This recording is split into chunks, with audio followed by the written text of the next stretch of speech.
ठीक है। क्या करना है, विनवर्ड ओपन करना है, ठीक है। विनवर्ड जैसे ही ओपन करोगे तो सबसे पहले आपको ये वाला पेज दिखेगा, ठीक है। इस पेज में आपको देखो तो यहाँ पे एक ब्लैंक टेम्पलेट दिख रहा है और भी बहुत सारे टेम्पलेट यहाँ पे दिख रहे हैं। अगर आप यहाँ मोर टेम्पलेट पे क्लिक करोगे तो देखो यहाँ पे टेम्पलेट है नोट्स के लिए, कैलेंडर के लिए। ये विनवर्ड ने पहले से बना के रखा है, माइक्रोसॉफ्ट ऑफिस की जो टीम है उन्होंने बना रखा है। अगर इसमें से कुछ आपको सेलेक्ट करना है तो आप सेलेक्ट कर सकते हो। अगर आप चाहते हो कि हम खुद का डिजाइन बनाए तो ये ब्लैंक पेज लेंगे, ठीक है। ब्लैंक पेज सेलेक्ट करके और यहाँ से आप क्रिएट पे क्लिक करोगे। जैसे क्रिएट पे क्लिक करोगे आपके पास कुछ इस तरह का पेज आएगा, ठीक है। इसमें सबसे पहले मैं आपको बता दूं कि इसे रूलर बोलते हैं। ये जो आपको 1 2 3 4 काउंटिंग दिख रहा है ना, दिस इज रूलर, ठीक है। इसके ऊपर ये वाला जो पार्ट है इसे हम टाइटल बार बोलते हैं। आपके फाइल का जो भी नाम होगा वो यहाँ पे दिखेगा, ठीक है। इसके बाद ये जो जगह है इसे क्विक एक्सेस टूल बार बोला जाता है। क्विक एक्सेस टूल बार मतलब यहाँ कुछ ऐसे टूल्स हैं जिन्हें आप क्विक एक्सेस कर सकते हो, तुरंत एक्सेस कर सकते हो। जैसे सेव एज, जैसे प्रिंट, अगर आपको प्रिंट करना है तो आप यहाँ भी क्लिक कर सकते हो। अगर आपको शॉर्टकट की कंट्रोल पी नहीं पता तो आप इस पर क्लिक करो, डायरेक्ट प्रिंट हो जाएगा। वैसे आपको यहाँ आना पड़ेगा और इससे एक लंबे प्रोसेस से आपको डेटा प्रिंट करना पड़ेगा। तो आप क्या कर सकते हो, सिंपल सा तरीका कि यहाँ से इसको कैंसिल कर लो, यहाँ आ जाओ। अब आप क्या कर सकते हो, यहाँ से प्रिंट वगैरह कर सकते हो, अनडू कर सकते हो, रीडू कर सकते हो। आगे हम सब पे बात करेंगे, ठीक है। सेव एज कर सकते हैं, सेव कर सकते हैं फाइल को। सेव एज का मतलब क्या होता है? सेव एज का मतलब है कोई फाइल पहले से सेव जो है उसमें कुछ चेंज करके उसका एक कॉपी सेव करना, ठीक है। इस पर बात करेंगे बाद में। ये जो कर्सर है ना, इससे पहले मैं बता देता हूँ, ये इन सबको हम टैब बोलते हैं। होम टैब, ये इंसर्ट टैब, इसे क्या बोलेंगे, इंसर्ट टैब। इसे ड्रॉ टैब बोलेंगे, इसे डिज़ाइन टैब बोलेंगे, इसे लेआउट टैब बोलेंगे, इसे रेफरेंस टैब बोलेंगे, मेलिंग टैब बोलेंगे, रिव्यू टैब, व्यू टैब, ये सारे टैब्स हैं। होम टैब में जब हम आएंगे तो ये देखो ये एक ग्रुप है। इन ग्रुप में कुछ ऑप्शंस हैं जैसे पेस्ट, कट, कॉपी और फॉर्मेट पेंटर। उसके बाद इसका नाम है फॉन्ट फैमिली। क्या नाम है, फॉन्ट फैमिली। एक बार मैं आपको कुछ चीज़ें बताता हूँ, सोचो। मैं यहाँ पे कुछ लिख रहा हूँ, दिस इज राम, ठीक है। इस पैराग्राफ की मुझे कोई ऐसा ज़रूरत नहीं थी, बट मैंने लिखा है ताकि मैं इस पर कुछ एडिटिंग कर सकूँ। मैं इसके फॉन्ट फैमिली को चेंज कर सकूँ, मैं यहाँ से इसके फॉन्ट साइज़ को चेंज कर सकूँ, मैं यहाँ से इसके फॉन्ट साइज़ को और बढ़ाना चाहूँ, कहाँ तक बढ़ाना चाहूँ अभी बताऊँगा। ये सब कर सकते हैं, नहीं। बट जब हमें ज़रूरत नहीं है तो हम कुछ डमी टेक्स्ट भी तो लिख सकते हैं। डमी टेक्स्ट कैसे लिखेंगे, तो एक फार्मूला है, याद रखना, इस फार्मूला कह रहा हूँ, सॉरी, फंक्शन है, इज इक्वल टू RAND, ठीक है, is equal to RAND। Bracket को ऑफ करेंगे, ब्रैकेट को ऑन करेंगे और ब्रैकेट को ऑफ करेंगे, ठीक है। ब्रैकेट ऑन करेंगे, ब्रैकेट ऑफ करेंगे और जैसे ही हम एंटर बटन दबाएंगे आपके पास ये डेटा ऑटोमेटिक आ जाएगा। दिस इज डमी टेक्स्ट, जिसको आप एडिटिंग के लिए यूज कर सकते हो। एडिटिंग का मतलब है कि आपको अभी सीखना है, आपको अभी कोई ऐसा डेटा नहीं लिखना, तो आप एडिटिंग के लिए इसका यूज करो, ठीक है। मैं बोल्ड हटा देता हूँ थोड़ा सा। तो देखो हमारे पास एक अच्छा सा डेटा आ गया है, फुल फ्लैच। आपको अगर इसमें से कोई डेटा, आप इसे सेलेक्ट करो, आप यहाँ से इसकी फॉन्ट फैमिली को चेंज करना चाहते हो तो आप यहाँ से फॉन्ट फैमिली चेंज कर सकते हो, कोई भी फॉन्ट फैमिली जो आप लगाना चाहते हो। फॉन्ट साइज अगर आपको 72 तक बढ़ाना है तो यहाँ यूज कर लो, 72 तक बढ़ाना है तो ये यूज कर सकते हो। लेकिन अगर इससे भी ज़्यादा बढ़ाना है तो आप इस ऑप्शन का यूज करोगे, this is called grow font. इसे क्या बोलते हैं, ग्रो फॉन्ट। क्या बोलते हैं, ग्रो फॉन्ट। इसे बोलते हैं श्रिंक फॉन्ट। अच्छा, ग्रो फॉन्ट से हम कितना फॉन्ट साइज बढ़ा सकते हैं, 1638 तक। कितना, 1638। और श्रिंक फॉन्ट से कितना कम हो सकता है, श्रिंक फॉन्ट से 1 तक कम हो सकता है। सबसे कम साइज होगा 1। कितना, 1 से छोटा कुछ नहीं होता, ठीक है, 0 नहीं होगा ये कभी। याद रखना, ये चीज़ याद करने वाली चीज़ है। मैक्सिमम फॉन्ट साइज 1638 हो सकता है और मिनिमम फॉन्ट साइज 1 हो सकता है। क्लियर है, चलो अब आगे बढ़ते हैं। अब इसके बाद जो आपको ये दिख रहा है ऑप्शन, इसे कहते हैं चेंज केस। क्या कहते हैं, चेंज केस। मेरे पास जो ये डेटा लिखा हुआ है, मेरे पास जो ये डेटा लिखा हुआ है, इसमें मुझे क्या करना है, इन सबको कैपिटल लेटर में डालना है, अपर केस में। तो मैं अपर केस करूंगा। देखो सारे लेटर्स जो हैं पूरे पैराग्राफ के वो कैपिटल लेटर में हो गए। अगर मैं यहाँ पे ले लूँ स्मॉल लेटर या लोअर केस तो ये सारे स्मॉल लेटर में आ जाएंगे। अगर मैं सेंटेंस केस करूंगा तो पहला लेटर कैपिटल, बाकी सब स्मॉल हो जाएगा। अगर मैं यहाँ से कैपिटलाइज ईच वर्ड करूँ तो हर एक वर्ड का पहला लेटर कैपिटल हो जाएगा, ठीक है। वहीं अगर मैं सेंटेंस केस लेकर अगर मैं टॉगल केस करूँ तो टॉगल केस में क्या होगा, पहला लेटर स्मॉल हो जाएगा, बाकी पूरे वर्ड्स के जो लेटर होंगे वो बड़े हो जाएंगे। मैं क्लिक नहीं कर पा रहा कुछ, एक मिनट। आपने 2 रेफरेंस डाल दिया जिसमें कुछ था ही नहीं। एक रेफरेंस को दूसरे रेफरेंस के साथ जोड़ना है, लेकिन दूसरा ओके, चलो इसको करते हैं। तो ये हाँ, कॉपी दे दीजिए ना, मेरा आ जाएगा, ठीक है। अब हम क्या करते हैं, अगर हमें ये टॉगल केस में करना है तो आप इस पूरे डेटा को सिलेक्ट करोगे, ठीक है, और यहाँ चेंज केस में आके यहाँ से आप टॉगल केस पे क्लिक कर दोगे, ठीक है। तो अगर आप डेटा सेलेक्ट करते हो, पैराग्राफ को ही सिलेक्ट किया और यहाँ से आके अगर टॉगल केस पे क्लिक करोगे, देखो पहला लेटर स्मॉल हो गया, बाकी सब कैपिटल हो गया, ठीक है। टॉगल केस में ना ये उल्टा हो जाता है, बट टॉगल केस हम ज़्यादा यूज नहीं करते, ये सेंटेंस केस पे ही हम मैक्सिमम डेटा रखते हैं। सेंटेंस केस का मतलब है पहला डेटा कैपिटल, बाकी सब स्मॉल, ठीक है। तो कभी अगर आपको लगे कि हमें डेटा के केस को चेंज करना है तो आप toggle case, upper case, lower case, इन सब को यूज कर सकते हो, ठीक है। अब सोचो मैंने इसमें कोई फॉर्मेटिंग कर रखी है, जैसे मैं उसके फॉन्ट साइज को बढ़ा दूँ, कुछ इस तरह की चीज़ें कर दूँ और मुझे ये पसंद नहीं आ रहा, तो मैं क्या करूँगा, क्लियर फॉर्मेटिंग। जैसे मैं क्लियर करूँगा ये पहले जैसा हो जाएगा, ठीक है। क्लीन द फॉर्मेट, ठीक है, क्लियर फॉर्मेटिंग। इससे इस ऑप्शन का नाम है क्लियर फॉर्मेटिंग, ठीक है। जैसे अगर मैंने कोई फॉर्मेटिंग लगा रखी है, ध्यान से समझना, अगर मैंने कोई फॉर्मेटिंग लगा रखी है, ठीक है, मैंने फॉन्ट के साइज को बढ़ा रखा है, मैंने बोल्ड कर रखा है, इटैलिक कर रखा है, अंडरलाइन कर रखा है, स्ट्रिक थ्रो कर रखा है, और मुझे ये डिज़ाइन पसंद नहीं आ रहा, क्लियर करना है, तो मैं यहाँ से क्लियर फॉर्मेटिंग पे क्लिक करूँगा, ठीक है। बस आपको याद रहे कि आप जो मार्क लगाते हो ना, कोई मार्क आपने लगाया, तो ये मार्क जो है ना, ये क्लियर फॉर्मेटिंग से नहीं जाएगा, ठीक है। मार्क यहीं से हटा सकते हो आप, मार्क को हटाने का जगह वही है जहाँ से आप मार्क लगाए हो, वहीं पे आके आपको सेलेक्ट करना पड़ेगा नो कलर, ठीक है। वैसे ये मार्क नहीं हटेगा, ठीक है। हाँ, अंडू तब होगा जबकि अभी आपने तुरंत लगाया है और हटाना चाह रहे हो, तो तुरंत के लिए आप अंडू कर सकते हो, कंट्रोल Z दबा दो। जैसे हमने ये अभी हाईलाइट ही बोलेंगे ना इसे, हाँ, हाईलाइट कर दिया, अगर हमें वो फिर से हटाना है तो उसे उतना सेव करना पड़ेगा। सेव नहीं करना पड़ेगा आपको, यहाँ पे या जहाँ से हाईलाइट आप किए हो ना, कलर सेलेक्ट किए हो, वहीं ऊपर देखो लिखा हुआ है नो कलर, आप यहाँ से नो कलर कर दोगे, वो हट जाएगा, ठीक है। सेव तो आपकी मर्जी है, आप सेव करना चाहते हो कि नहीं करना चाहते। जैसे कि मैंने इधर हाईलाइट किया, हाँ, और इधर भी हाईलाइट किया, और ये एरिया बच रही है, मैंने इतना हाईलाइट किया, मगर मेरे को ये हटाना, ये नहीं हटाना। हाँ, तो बस उतना सा जितना हटाना है उतना ही सेलेक्ट करो, उतना सेलेक्ट, ठीक है। जैसे मैं एक चीज़ दिखाता हूँ, मैंने इतना डेटा सेलेक्ट किया और मैंने इस पूरे को हाईलाइट किया, ठीक है, लेकिन मुझे हाईलाइट जो है ना इतने में से ही हटाना है, ठीक है। तो मैं क्या करूँगा, इतना सा ही सेलेक्ट करके नो कलर करूँगा, तो बस इतने का ही हटेगा, ठीक है। अब क्लियर है? चलिए, अब मैं यहाँ से कर देता हूँ नो कलर, क्लियर है। अब आगे बढ़ते हैं। अब जैसे ही मैं बुलेट स्टाइल्स, अच्छा बुलेट स्टाइल्स के बारे में बता ही देता हूँ। पहले तो मैं इस ऑप्शन के बारे में बताता हूँ आपको, ये ऑप्शन क्या करता है। इस ऑप्शन का नाम है फॉर्मेट पेंटर। क्या नाम है? Format painter. Format painter option का यूज कैसे होता है समझो। मैंने यहाँ कोई फॉर्मेट लगाया, फॉन्ट के साइज को बढ़ाया, ठीक है, फॉन्ट में कलर किया, इसे इटैलिक भी कर दिया। अब ये जैसा फॉर्मेट दिख रहा है ना, मैं चाहता हूँ पैराग्राफ 3, ये वाला पैराग्राफ भी सेम फॉर्मेट में आ जाए। तो मैं क्या करूँगा, इस फॉर्मेट को सेलेक्ट करूँगा, फॉर्मेट पेंटर पे आऊँगा। फॉर्मेट पेंटर पे क्लिक करने के बाद मैं यहाँ से देखो, मुझे एक ब्रश, मेरे ब्रश पे ना एक पेंटर आया हुआ है ना, पेंटिंग ब्रश। हम इससे क्या करेंगे, उतना डेटा सेलेक्ट करेंगे जितने में मुझे ये फॉर्मेट चाहिए। और देखो जैसा ये दिख रहा था वैसा ये, कोई problem? This is format painter. क्या बोलेंगे इसे? Format painter. हाँ, अब यहाँ पे कुछ और ऑप्शन है, जैसे आप यहाँ क्लिक करोगे तो देखो ये आप यहाँ से कुछ इफेक्ट वगैरह इस पर अप्लाई कर सकते हो। ये प्री डिफाइंड इफेक्ट्स हैं, इस इफेक्ट को हम नहीं लगाते। अब 2 ऑप्शन और है, इसके बारे में आपको पता होगा, ये इंपॉर्टेंट ऑप्शन है, एक बार ध्यान से देखना।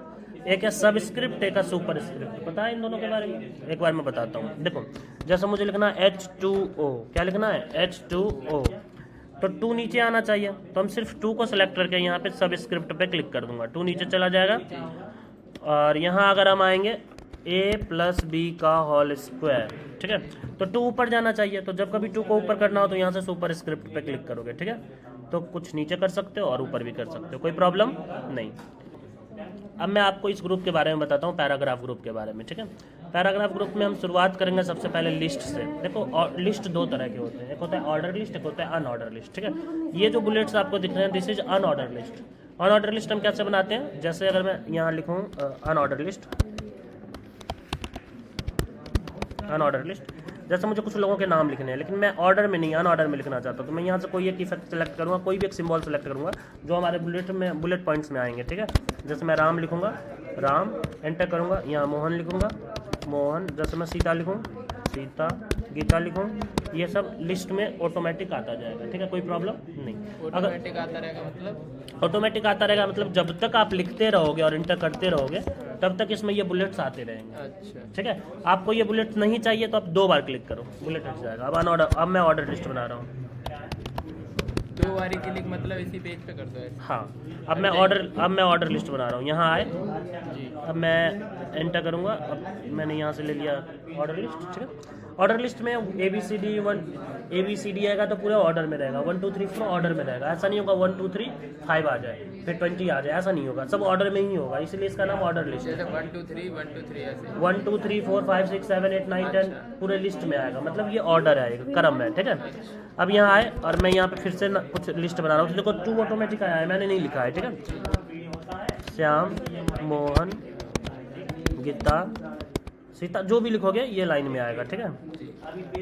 अब अगर मैं फिर से एंटर करूँ तो 5 आया, लेकिन मैं फिर से एंटर कर देता हूँ तो हट जाएगा। जैसे कि ये 1 2 3 पे है ना राम श्याम मोहन, अब हमें वैसे ही 1 2 3 करना है, हमें 4 नहीं करना। तो मतलब कैसे दोबारा नहीं, जाना लिस्ट को हाँ, लिस्ट आप दोबारा अगर शुरू करोगे तो दोबारा लेना पड़ेगा, ठीक है। दोबारा लेना लिस्ट, हाँ, तो इस तरह की चीज़ें आपको समझ में आ गई। आप यहाँ से लिस्ट में ऑर्डर लिस्ट और ऑर्डर लिस्ट कर सकते हो, ठीक है। एक मल्टी लेवल लिस्ट है जिसके बारे में मैं बात आगे करने वाला हूँ, लेकिन उससे पहले कुछ छोटे ऑप्शन हैं उनको सीख लो। जैसे मैंने इस पूरे डेटा को सिलेक्ट किया, मैं अभी लेफ्ट से, अभी हमारे डेटा को देखो, ये लेफ्ट से अलाइन है, बिल्कुल प्रॉपर अलाइन है, लेकिन राइट से अलाइन तो नहीं है। राइट से ये थोड़ा आगे, कोई पीछे, ऐसा टेक्स्ट लग रहा है, कोई लाइन आगे है, कोई पीछे है। अगर आप सबको राइट से अलाइन करना चाहते हो तो आप राइट सेलेक्ट करोगे। अगर आप सेंटर से अलाइन करना चाहते हो तो सेंटर पे क्लिक करोगे। This is centre align, this is right align. और अगर मैं यहाँ से जस्टिफाई कर दूँ तो इसका मतलब होगा लेफ्ट से भी बराबर, राइट से भी, ठीक है। ये अलाइनमेंट के 4 ऑप्शन है आपके पास। लेफ्ट करोगे लेफ्ट अलाइन होगा, सेंटर करोगे सेंटर में आ जाएगा, राइट करोगे राइट में आएगा, और जस्टिफाई करोगे तो दोनों तरफ बराबर। कोई प्रॉब्लम? इस तरह का काम आप यहाँ से कर सकते हो, ठीक है। उसके बाद मेरा जो ये लाइन है, पहला लाइन और ये दूसरा लाइन, इन दोनों के बीच का स्पेस कितना होना चाहिए ये भी मैं यहाँ से तय कर सकता हूँ। मैं यहाँ आऊँगा, अगर मैं स्पेस को बढ़ा दूँ तो क्या होगा, इन दोनों के बीच का गैप बढ़ जाएगा। दिस इज लाइन हाइट, ठीक है। एक लाइन और दूसरे लाइन के बीच का स्पेस कितना होना चाहिए ये आप यहाँ से डिक्लेयर कर सकते हो, ठीक है। अगर आप चाहो तो इसको कम भी कर सकते हो, और कम चाहो तो थोड़ा और कम कर सकते हो, ठीक है। तो इस तरह के ऑप्शंस को आप यहाँ से यूज कर सकते इससे कम नहीं कर सकते। हो। इससे ये मिनिमम है, ये मिनिमम स्पेस है, इससे कम नहीं हो सकता, ठीक है। इसके बाद अगर आप यहाँ आओगे, देखो यहाँ एक इंडेंटेशन का ऑप्शन आपको दिखेगा। इंडेंटेशन क्या होता है, किसी पैराग्राफ के लिए लेफ्ट से या राइट से स्पेस को थोड़ा बढ़ाना, पूरे पैराग्राफ के लिए। जैसे ये एक पूरा पैराग्राफ है, ये एक पूरा पैराग्राफ है, इस पूरे पैराग्राफ को मैं चाहता हूँ लेफ्ट से थोड़ा ज़्यादा स्पेस मिल जाए, तो मैं यहाँ इंडेंट इंक्रीज करूँगा। इंडेंट इंक्रीज करूँगा तो देखो पूरा पैराग्राफ में स्पेस बढ़ाना, डिक्रीज करूँगा तो पूरे में कम होगा, एक से, ठीक है। इससे आगे नहीं गया मगर ये इससे आगे नहीं इससे इधर तो ये जाएगा ही नहीं, डेटा नीचे हो जाएगा, क्योंकि दिस इज मार्जिन स्पेस, ये एरिया मार्जिन है, मार्जिन में कभी डेटा नहीं जाएगा, ठीक है। लेकिन जैसे ही आप यहाँ से इंक्रीज इंडेंट करोगे, ये देखो नीचे आता चला जाएगा, ठीक है, और लाइन बढ़ती चली जाएगी, ठीक है। बट ये राइट में मार्जिन के जगह पे नहीं जाएगा, ठीक है। मार्जिन फिक्स है, मार्जिन में ये कभी नहीं जाएगा, कोई प्रॉब्लम नहीं। तो आप यहाँ इंक्रीज स्पेस कर सकते हो, ये डिक्रीज जैसे स्पेस इंक्रीज है, इसका मतलब हमें इसका लेफ्ट से नाम स्पेस को कैसे बढ़ा पता चलेगा? Increase net. अच्छा, आपका क्वेश्चन है कि सर इस सबका नाम मुझे कैसे पता चलेगा। तो आपको क्या करना है, बस कुछ नहीं करना है, कर्सर पे थोड़ी देर क्लिक करके रखना है, ऑटोमेटिक आपके कर्सर में नाम लिखा हुआ आ जाएगा, इंक्रीज इंडेंट। इसका नाम है डिक्रीज इंडेंट, ठीक है। थोड़ा सा आप माउस को वहाँ छोड़ो और हबर करते ही वो आपको नाम दिखा देगा, कोई प्रॉब्लम नहीं। चलो, तो पहले इतनी प्रैक्टिस करने के बाद हम आगे बढ़ेंगे। अब जिस टॉपिक पे मैं बात करना जा रहा हूँ वो बहुत इंपॉर्टेंट टॉपिक है, एक बार तुम ध्यान से देखो इसको। मैं इस सब डेटा को मिटा देता हूँ, कंट्रोल डिलीट। आपने एमसीक्यू क्वेश्चंस पढ़े होंगे, एमसीक्यू क्वेश्चंस देखे भी होंगे। उसमें क्या होता है, क्वेश्चन का फ्लो 2 फॉर्मेट में चल रहा होता है। पहला होता है 1 2 3 4 5 6 7 8 9 10 100 तक क्वेश्चंस होते हैं। हर क्वेश्चन में ABCD 4 ऑप्शंस होते हैं, नहीं। तो ये कैसे बनाया जाता है एमसीक्यू क्वेश्चन? अगर आपको कोई बोल दे बनाने तो आप कैसे बनाओगे एमसीक्यू क्वेश्चन? ध्यान से देखो, ये जो आप देख रहे हो ऑर्डर लिस्ट, उसके बगल में आपको दिखेगा मल्टी लेवल लिस्ट।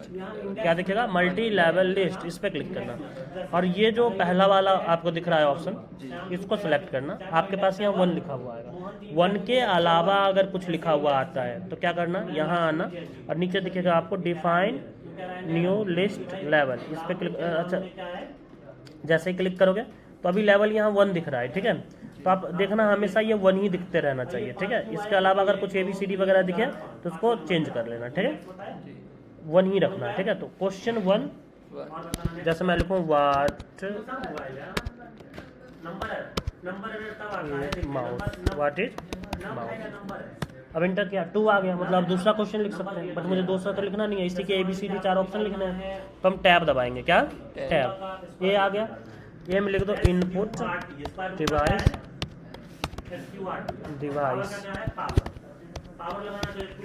यहाँ लिखेंगे आउटपुट डिवाइस, यहाँ आएंगे लिखेंगे processing device,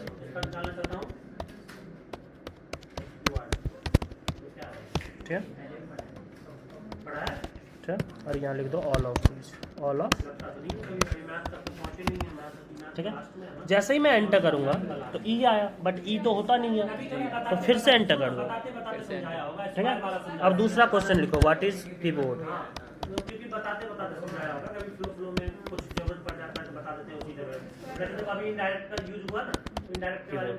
what is keyboard, फिर टैब दबाओगे, फिर ABCD, मतलब जब भी अंदर जाना हो तो टैब दबाएंगे, ठीक है।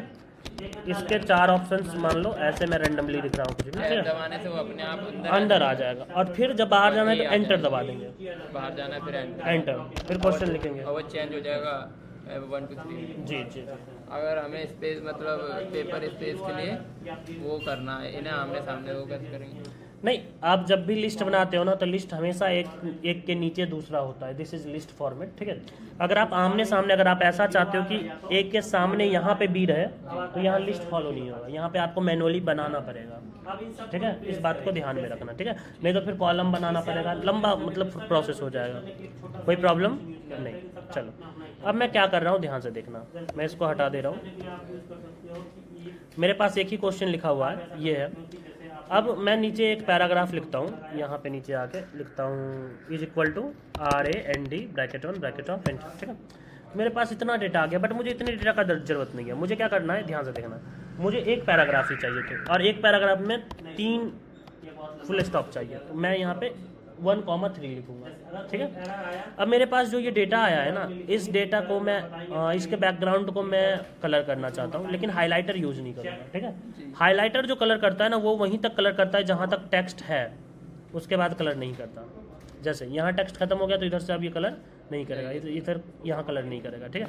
तो मुझे ये वाला नहीं चाहिए, मुझे क्या करना है, मुझे इस पूरे को एज अ बॉक्स कलर करना है, तो मैं यहाँ से ये शेडिंग ऑप्शन यूज करूँगा। मैं कोई भी एक फॉर्मेट ले लेता हूँ। अब देखो ये एक बॉक्स की तरह इस पूरे को कलर करना है, ठीक है। तो जब कभी आपको एक बॉक्स मार्क करना हो तो you can use this shading option. इसका क्या नाम है? शेडिंग। एक और बार करके बस कुछ नहीं करना, इस डेटा को सिलेक्ट करना है और यहाँ पे सेटिंग में आना है। सेटिंग में आने के बाद आप यहाँ से जो भी फॉर्मेट चाहो सेलेक्ट कर सकते हो, कोई प्रॉब्लम नहीं। अब यहाँ आए, अब आपको बॉर्डर लगाना है, तो यहाँ से ऑल बॉर्डर पे क्लिक करोगे, देखो इसमें बॉर्डर लग जाएगा, लग गया ना। अगर आप सिर्फ टॉप में बॉर्डर चाहते हो तो ऑल बॉर्डर से टिक हटा के नो बॉर्डर कर दो और यहाँ आके कर दो आप टॉप बॉर्डर या बॉटम बॉर्डर, कुछ भी you can use top border. तो सिर्फ टॉप में बॉर्डर आपको दिखेगा, दिख रहा है आपको? तो कुछ इस तरह का काम आप यहाँ कर सकते हो। मैं अभी सेटिंग नहीं चाहिए तो मैं कर देता हूँ नहीं, ठीक है। यहाँ से भी टिक मैं हटा दे रहा हूँ, ठीक है। अब यहाँ पे एक और ऑप्शन आपको दिख रहा होगा, शॉर्ट एज फिल्टर। ये कैसे काम करता है ध्यान से देखो। मेरे पास रैंडम कुछ नंबर्स हैं, मतलब कुछ अल्फ़ाबेट्स हैं, ABDGHY